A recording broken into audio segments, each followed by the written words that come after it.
The Italian Renaissance was a time of rebirth. It provided an expansion of scientific discovery, religious interpretation, and flourishing of the arts.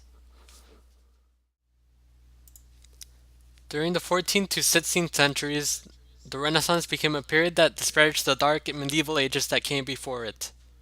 The Italian Renaissance drew great inspiration and devotion towards the classical ages. Both Greek and Roman influence inspired the Italian Renaissance. There were two large factors that led to the prominence of the Renaissance in Italy.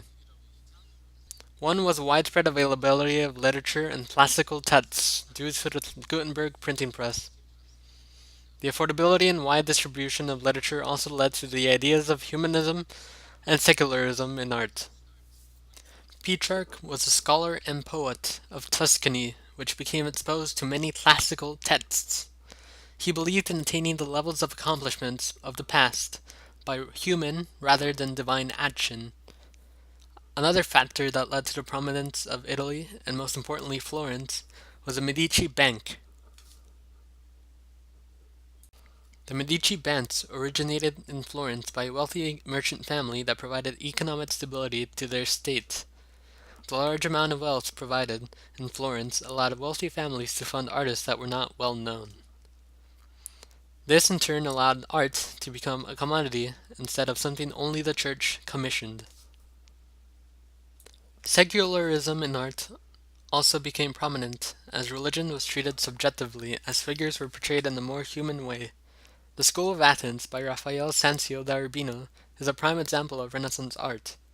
This fresco features the use of vivid colors, perspective, balance, and classical themes, revolving around Greek figures.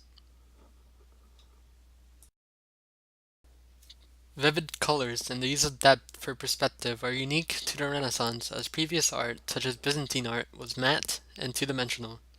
Perspective also allowed both divine and human figures to attain naturalism, as artists sought to imitate real life. Leonardo da Vinci believed in this, as he once said, "The most praiseworthy form of painting is the one that most resembles what it imitates." Architecture in the Renaissance also pertained to the idea of balance, as well as Greco-Roman influence, as seen in Villa Capra, La Rotunda, as it has four equal entrances and marble pillars resembling the Parthenon.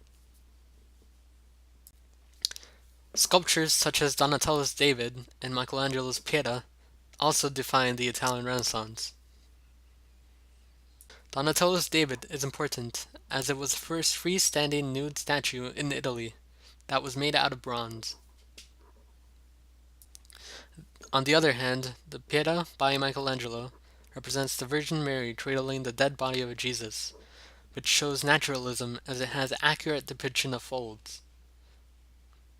This sculpture is also very important as it shows individualism, as Michelangelo inscribed his name on the sculpture itself.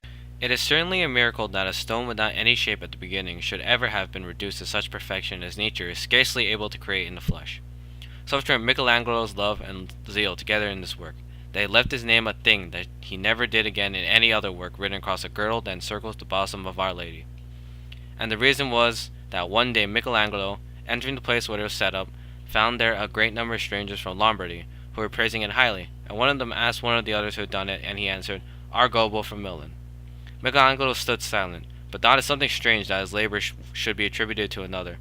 And one night he shut himself in there, and, having brought a little light and his chisels, carved his name upon it.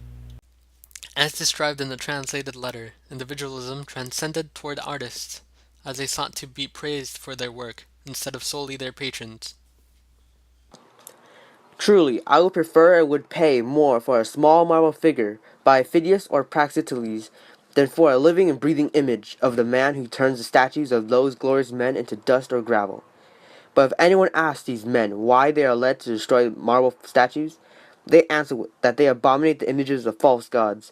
O voice of savages, who flee from one error to another!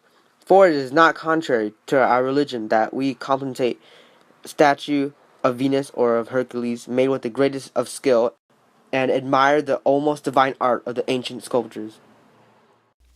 The Renaissance also brought a widespread culture of preservation and respect towards antiquities that contained both Greek and Roman influence. To sum up, the Italian Renaissance art was highly influenced by the classical ages of Greeks and Romans, while the humanist thought that flourished from Florence spread throughout Italy. It will never cease to amaze us what we can learn from this time period. Thank you for watching.